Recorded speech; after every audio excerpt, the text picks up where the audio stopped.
Soundstripe.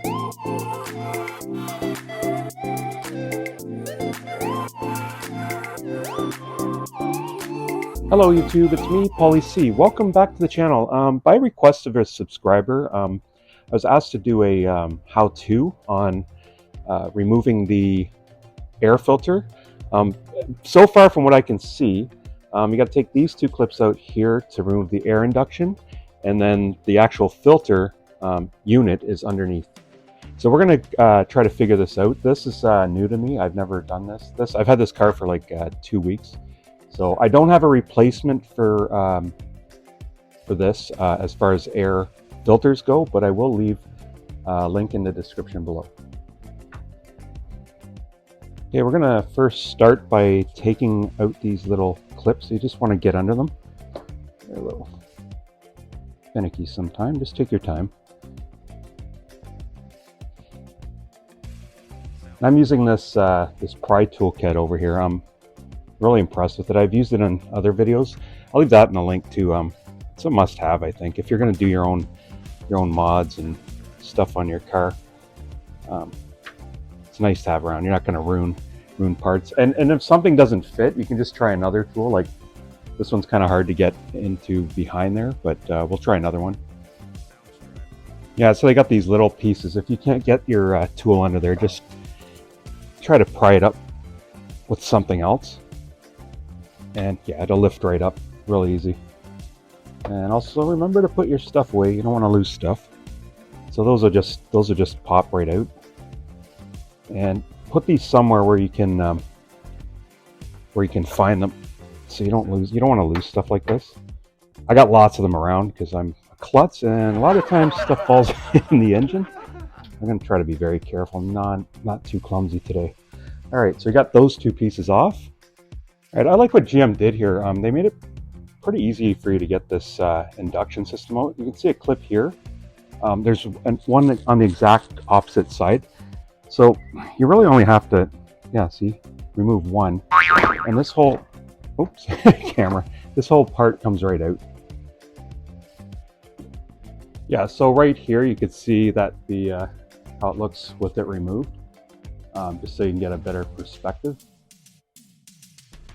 Okay, so once all the air induction's out of the way, now you're pretty well clear to take out the actual unit. So basically, how many screws we got? 1, 2, yeah, there's 4 screws in there. They're all Phillips. So we'll take those out. And again, when you grab these screws, take them and put them somewhere where they're not gonna fall down or go into the engine. I don't want to jinx myself here because it's happened several times to me.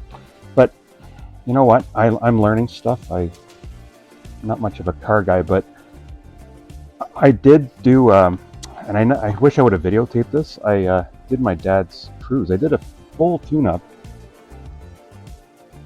on, just by watching videos on YouTube. So you know what? This may be easy for me, but you know, not so easy for someone else. Just wants to learn how to do things themselves, and that's what I like to do. Like the simple stuff. Why send, you know, go to a shop and spend $100+ an hour for something that you can do yourself, and all you're putting into is your time and, you know, the parts that you buy. So I mean, and you know what? It's self-satisfaction. You're doing things yourself. Okay, yeah. I think I'm going to invest in a power drill.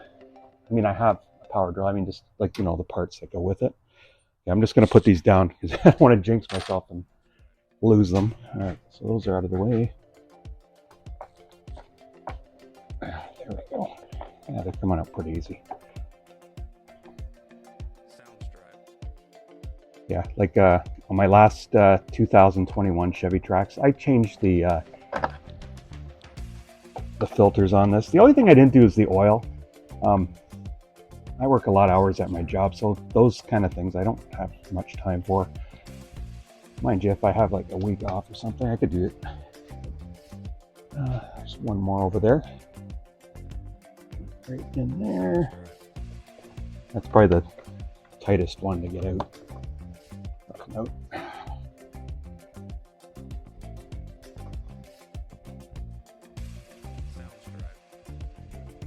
By the way, you guys that got the 2024 Chevy Trax, you know something? I'm really impressed with this little thing. It's got power. They say 137 horsepower, but you know what? And it's quiet. It's got that pickup when you need it. I really love this thing. And I hope you guys are enjoying yours too. And these little mods that we do to them ourselves, like I say, self-satisfaction. Oh, there goes one there. Didn't go down, did it?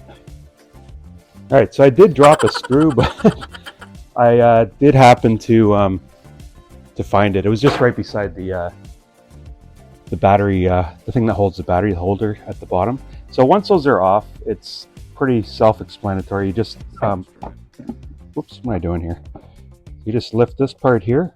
Actually, this whole assembly comes out. Yeah, it's got a boot there. Yeah, and there's your filter. Beauty, nice and clean. Oh, I got a little stuff on it, little tiny bugs. Nothing much though. Just wipe it off here. It's only 2 weeks old. Yeah, so that's about it. And then just to put it on, you do the reverse. You put everything back in, put the screws in. Like I say, I shouldn't really talk about being clumsy and dropping things. Just look at that. The last screw I did, and it fell in there. So anyways, that's pretty much how to do it. All right, so I thought I'd make a second part to this video, give a little 2-for-1. Since we did the engine air filter, I thought we might as well do the air cabin filter as well. On my last vehicle, I pretty much change these every 25,000 kilometers. So basically, I do them both at the same time when I'm going to do them, and I'm going to do that with this car as well. So first, you want to open it up. This is kind of similar to my other vehicle, except GM didn't put the little shock absorber. What can I say? Oh, right there. That usually goes to the back.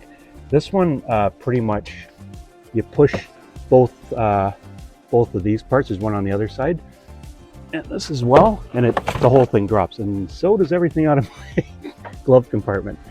And you can see inside there.